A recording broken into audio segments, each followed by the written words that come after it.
Hey, Mikey from DEPRESSED040 here. I'm gonna do a short, I guess, Q&A. I received some questions on Instagram. Yeah, I'm gonna answer them now. It's Friday and I'm sitting in my room.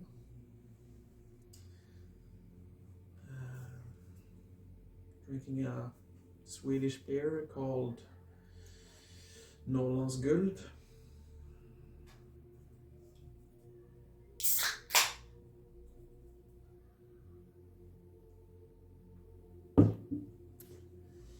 And yeah, I'm gonna answer your questions.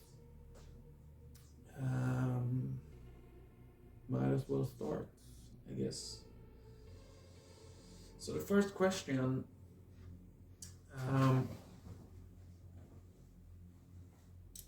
I want to know which bands inspired you the most.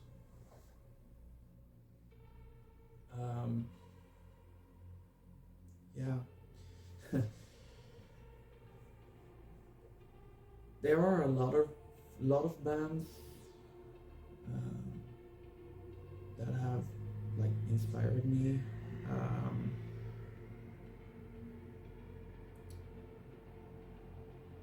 When I grew up, I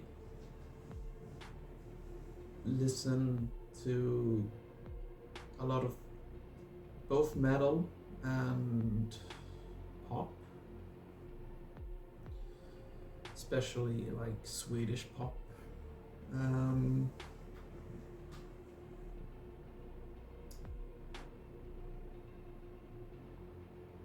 I think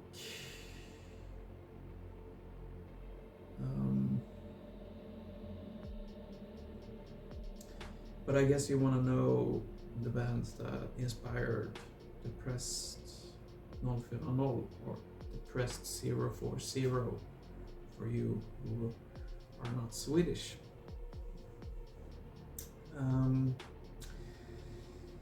Well, I grew up listening to, like I said, a lot of metal and pop, and like talking about pop, there are two bands from Sweden who are like famous, I guess, and they are Kent and Udo Daniel.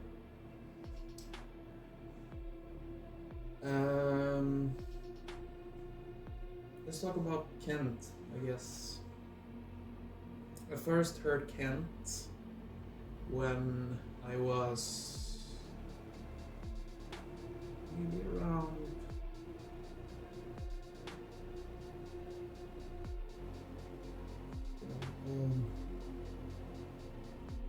7, 8, 9, I guess. And my mom had bought their newest CD called Jag och du döden. And I listened to it, and I mean, for a 7, 8, 9-year-old, I mean, you don't quite understand the lyrics. It's all in Swedish, but you don't understand the lyrics in that sense. I just thought it was, oh, this is a great album, and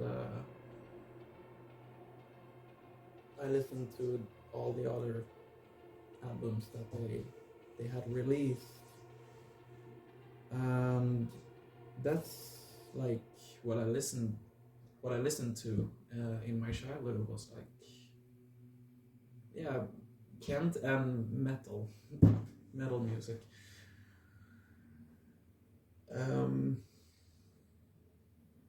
Then when I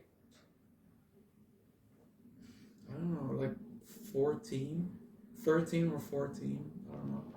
I was a teenager, and I discovered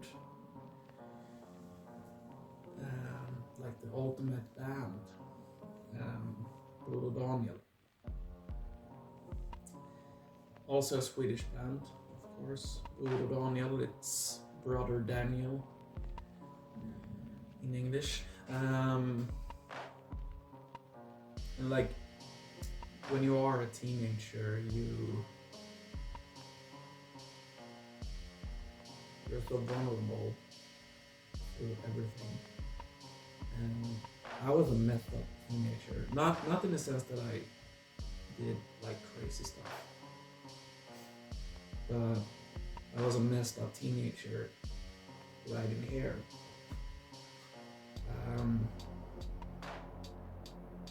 I was,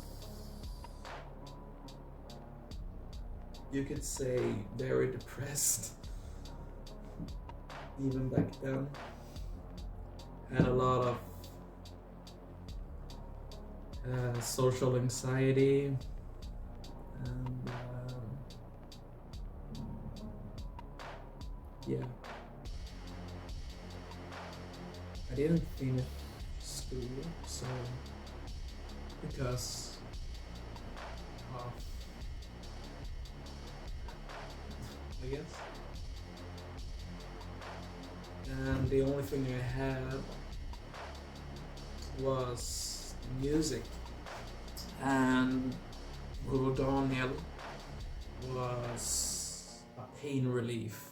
It was like alcohol or benzodiazepines or cocaine.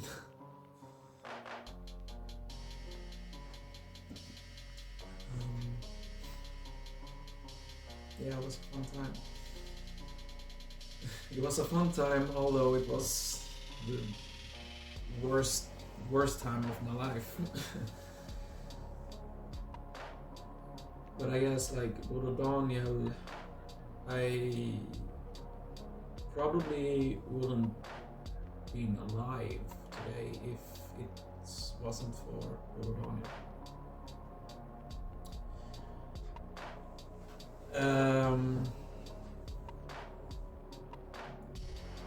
I didn't listen to a lot of electronic music back then.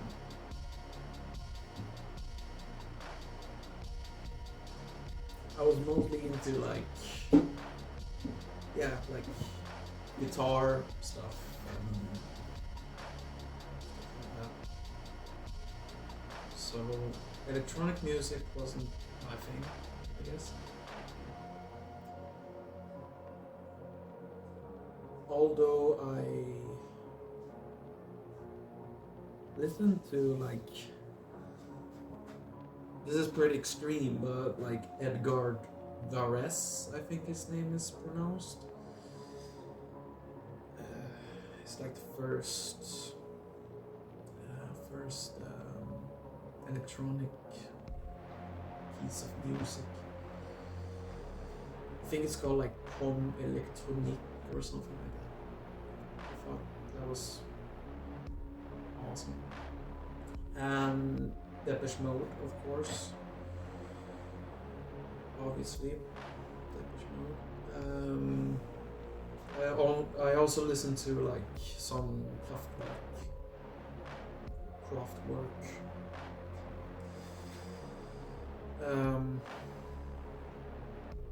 But I was never interested like in electronic music. I was mostly interested in like guitar stuff. Then a friend of me back then showed me an artist called Nordpolo. I think his real name is Pelle Hellström, I think. Can't remember. I think it's Pelle Hellström. And I mean,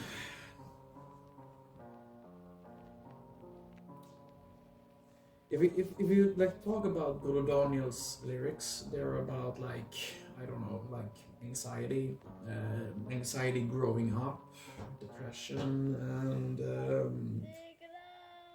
and not like give a fuck about anything. And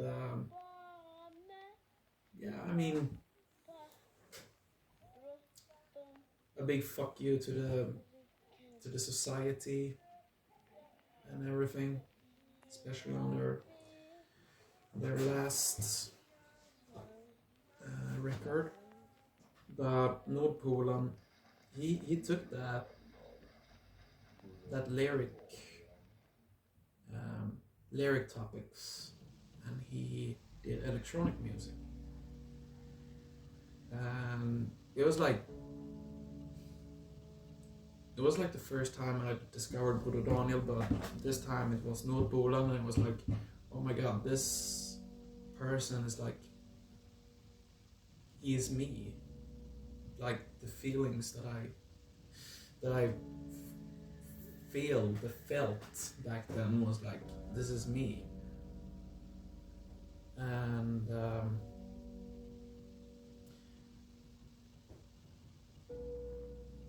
his music were like,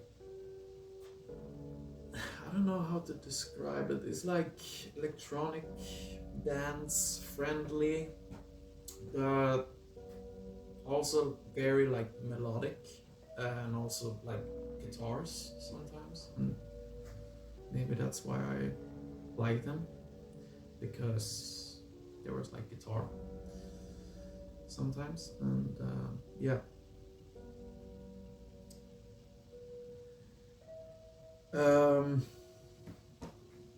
Yeah.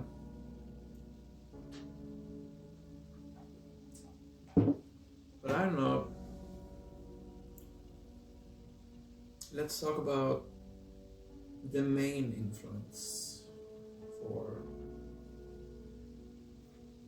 this band or my project, DEPRESSED040, DEPRESSED040, whatever you may call it. Can you guess which band? It's a Swedish band,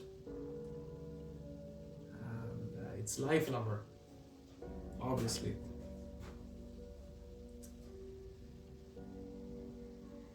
I first discovered Life Lover when I was 17, I think.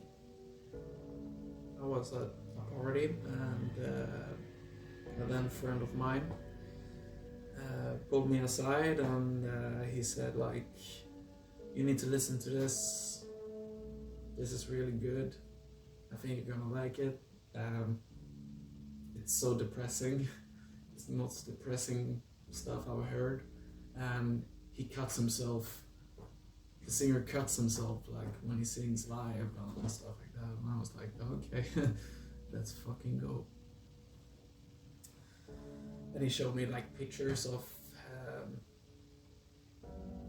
Is his name like Kim? Yeah, Kim Carlson. Kim Carlson. Yeah, the singer. And yeah, I mean, he was all caught up, and I was like 17. I was like, this is like the coolest thing I've ever seen. Stupid, but yeah. And the first song I heard was MS Salmonella and Knoxcoat. From there on, I was hooked on that. And I discovered like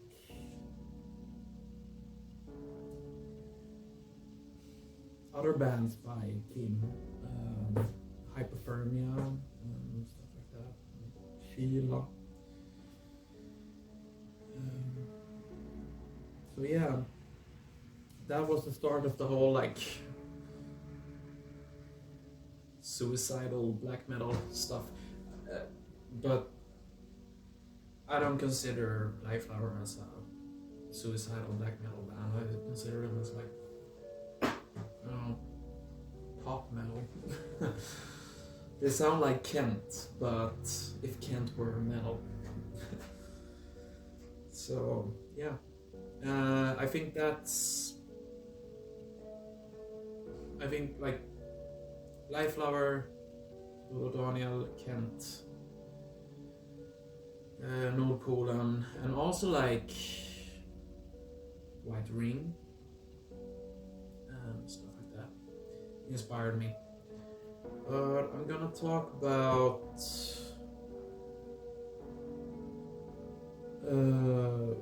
White Ring later.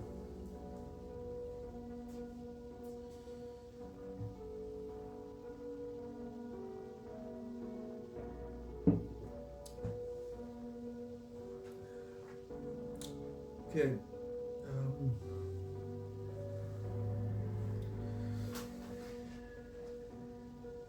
I'm sorry about the sound, by the way. I'm recording this on my cell phone, so. Second question: will we ever get Saknad or Feelings on Spotify? Honestly, I can't even remember which songs they are. There are some songs I don't remember making. So if you send them to me, maybe I will like remember, but I don't know. Sorry. Okay, what analog synths are you using in general? What musical instruments do you use?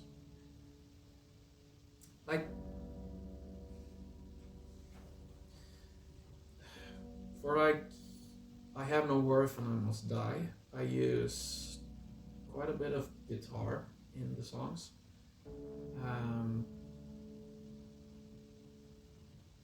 Which I recorded in my rehearsal space. And I was like, I think it was in tuning of the guitar, if any of you wanna know. It's like, I think it was like, I had very thick strings, so I think I was in F standard or something like that, because I really wanted to, you know, make that really bass heavy, fuzzy sound. So I used a guitar down to, I think it was like maybe G standard or F standard, like down tune. And then I used like, I think it was like a Rat pedal for that, and I don't know which. I mean, I don't know what amplifier I used. I used like a 412, I think. So I don't know, but yeah, and then more like analog stuff. Since, I mean, I used to have a micro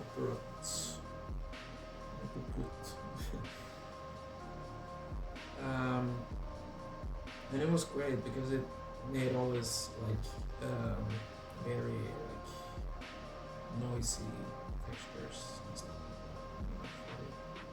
like sounded great. I don't remember if I used that on any DEPRESSED040 stuff. Maybe I did. I can't remember.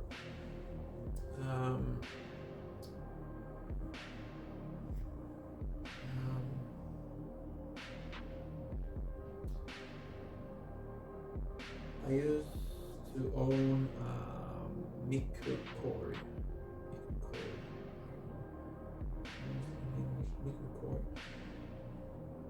And I think I recorded some sounds of that as well in the early days, like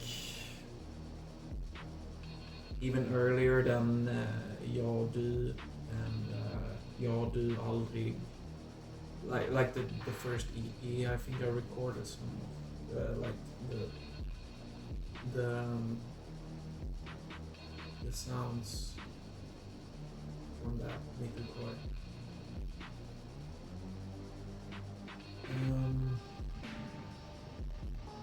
I don't know.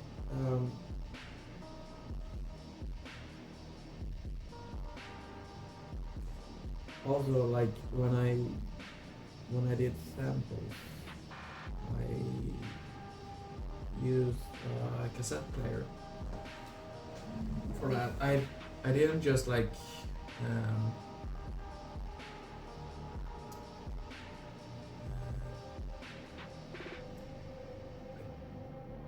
MIDI stuff from the computer, and there we go, like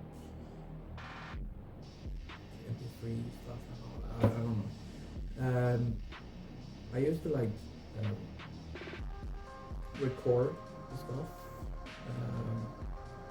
that I wanted to sample on a cassette, and then I transferred that cassette into my computer, so it will be more like, yeah, cassette-y, more like lo-fi, and then I, yeah, obviously made it even more lo-fi, but yeah.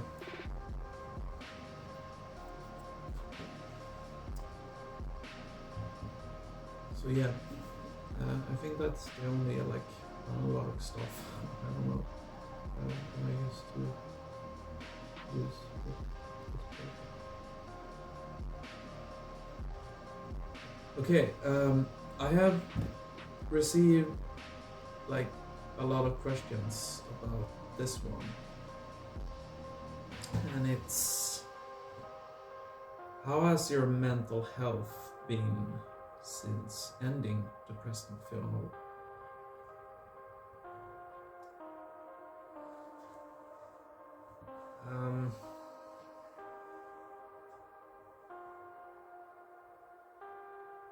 It's a good question. I don't think I have like the answers to it, because I don't want to like talk too much, I guess, about it.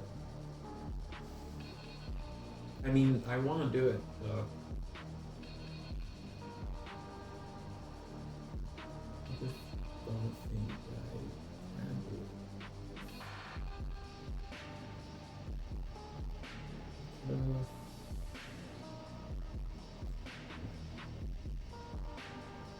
It has been a journey.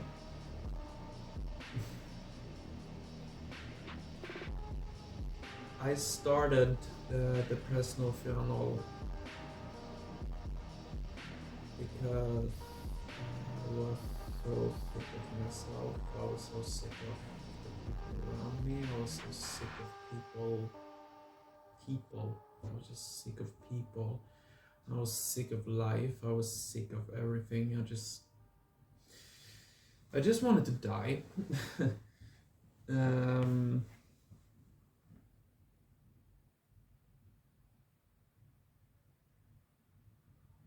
But then also I had a dog back then, and I couldn't just give up. I mean,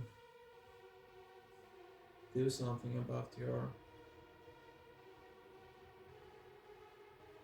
feelings instead, I guess.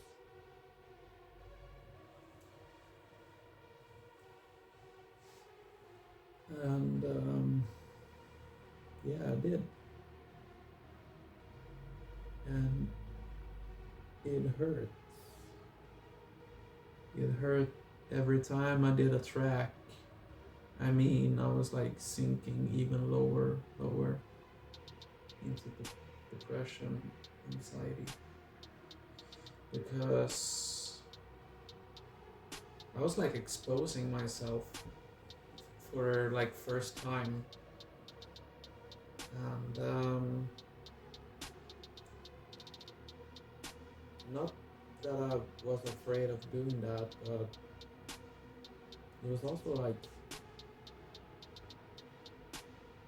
I was questioning myself, like, should I release this?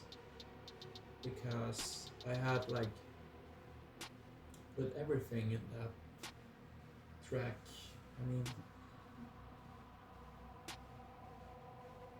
I mean, there were so many times when I like made a track, made a song, made something that I was just like in another place.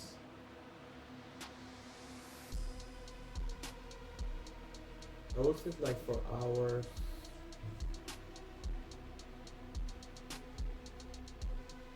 like just overwhelmed by feelings, and so much depression and so much anxiety. I mean, I was like, oh, I don't know.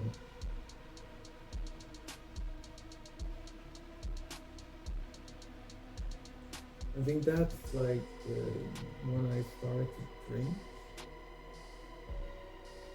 a whole lot more than I used to do, and I started to use drugs, especially like benzodiazepines. It's great, but it's great, but not if you want to live, I guess. But and that was also the time when I began like cutting.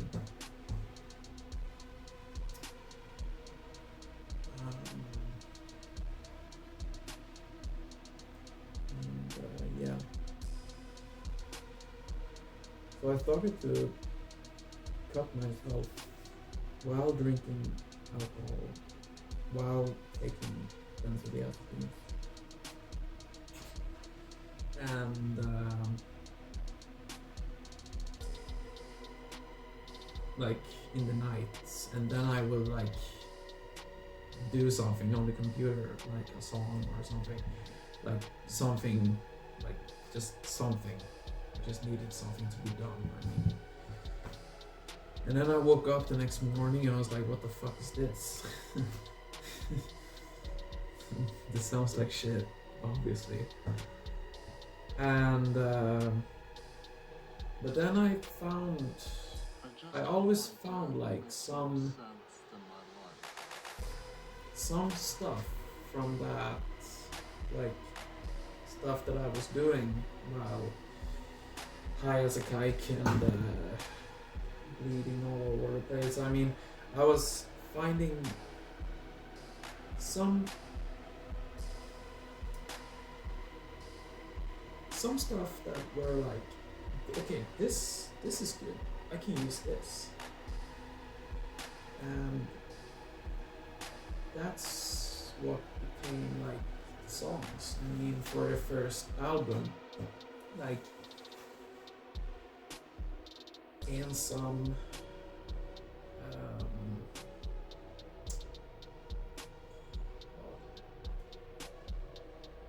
Vilse and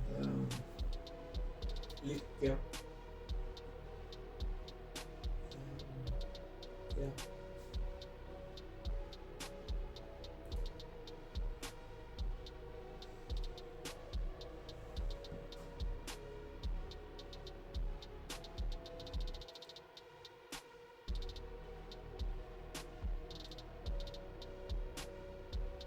When I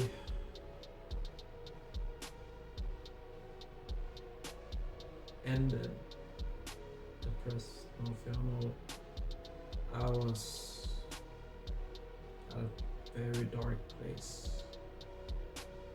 I had been to rehab for drug and alcohol addiction.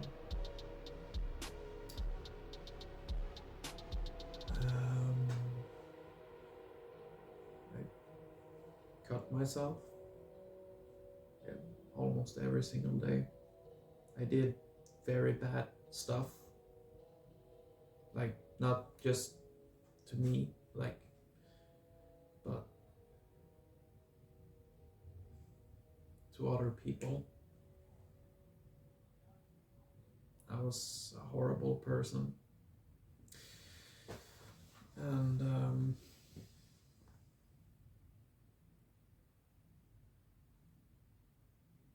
the only thing that I could like think about was like, I need to end this, and I need to end this now, because this is like, this stuff is like destroying my life. Because when I made music for DEPRESSED040, it was not just music, it was more than that. It was me.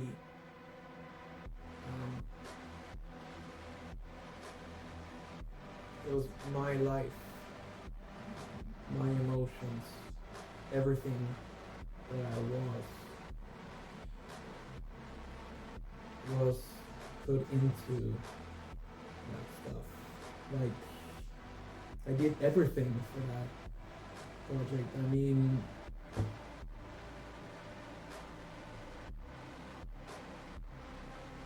I have done some crazy stuff for this project, and I don't know if I want to talk about those things, but it's really messed up. I mean, you guys who know, you know, like, I don't really think I want to like talk about that. Yeah. Maybe in another video, but not now. But yeah. So my health after DEPRESSED040 has been, I mean, it's up and down. I still drink. And I still do drugs sometimes. But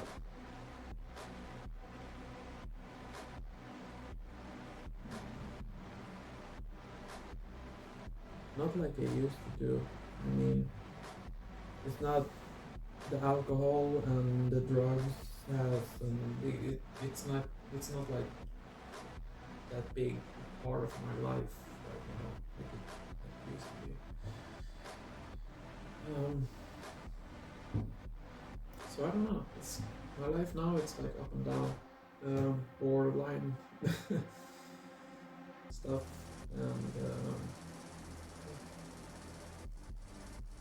that's where I am right now.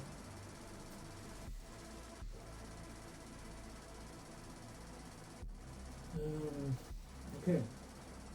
Next question. Okay, back to this. Who was your biggest witch house inspiration for this project?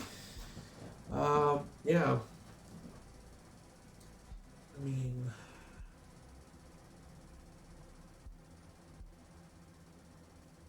I have a few. I guess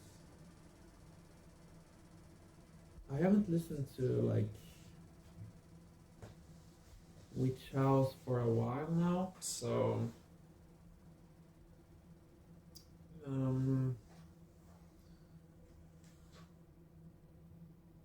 but I think my main influences of like from like any witch house stuff is like, I think it's like White Ring and Salem, obviously. Like, especially like their early stuff, like before their the first album. I can't remember. I can't remember the name of that album, but I know. I mean, if you know, you know. I mean, before that, before their first album, I mean, they're demos and EPs and stuff like that. It was great. And there is a Russian one called, I think it's pronounced Radost Moja.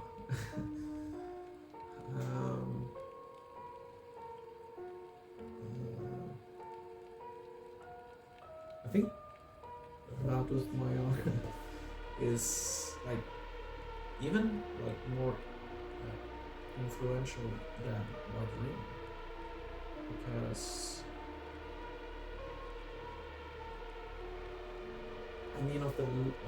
like the lo-fi stuff that I was inspired from, like,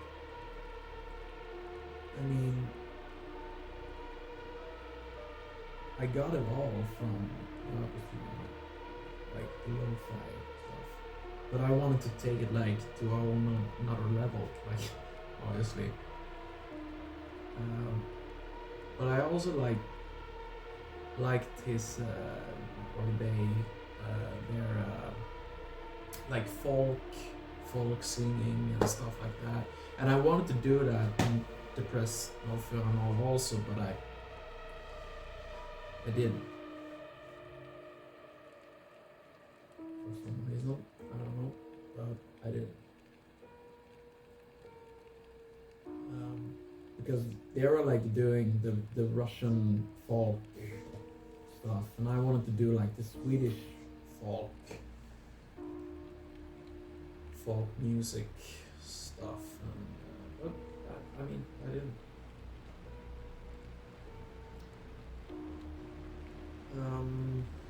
Yeah.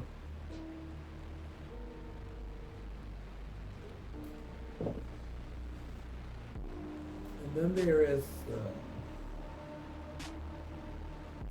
Crimes was an influence. Especially like their first EP. I think that song was called Fade. I think it's the last song on their first EP. That is one of the best Witch House songs, in my opinion. And yeah. And then there is like, I don't know how to pronounce this, but Axios Link, something like that. I don't know.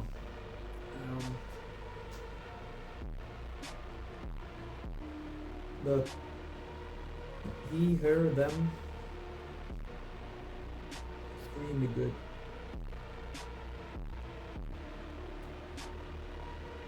But then I think like I have always like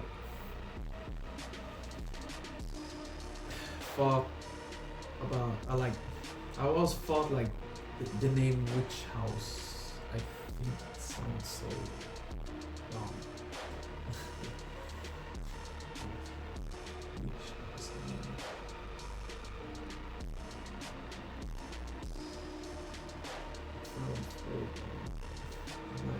but that's just me, I guess.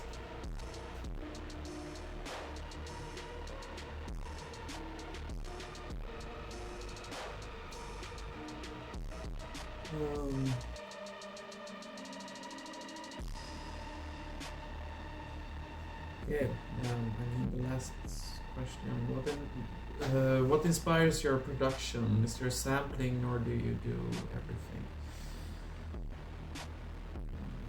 Inspires my production?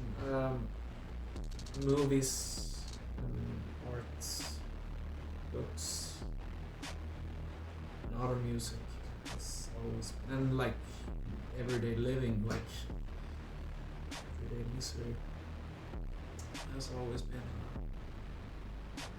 inspiration. Like when I did the first album, 12 Month Suicide,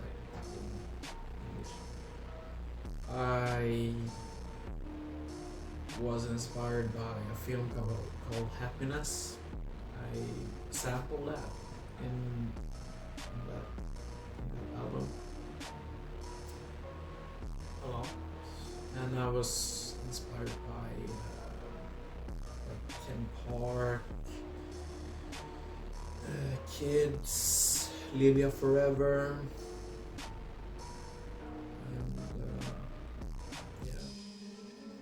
Ett hål i mitt hjärta, A Hole in My Heart by Lucas Moodysson, Fucking Normal, and stuff like that. Yeah. I mean, movies are a great way to distract. I'm sorry if you hear this baby cry right now, but I can't do anything about it. It's on the streets. But yeah, like, movies has always been I love movies, so it's always been a huge influence on me. Whenever I see a good movie, I always tend to. When I see a good movie, I always tend to like do something that I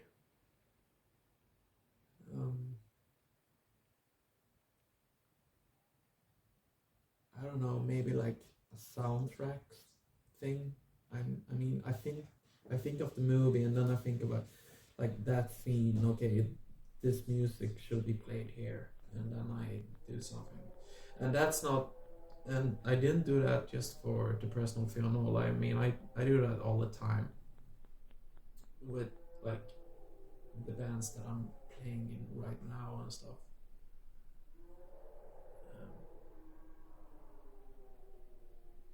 So yeah.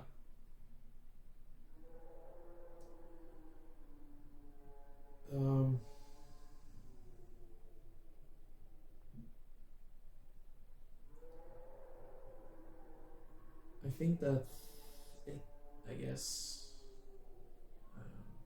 This turned out to be pretty long video.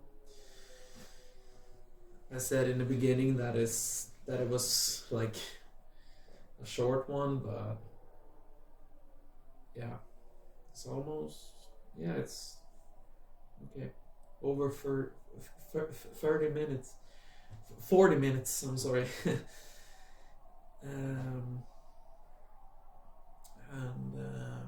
Yeah, I think that's it. If you have any more like questions, and if you want me to do another Q&A, I would love to.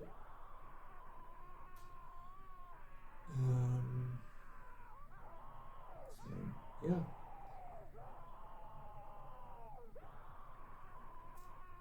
I guess that's it. And yeah. Bye.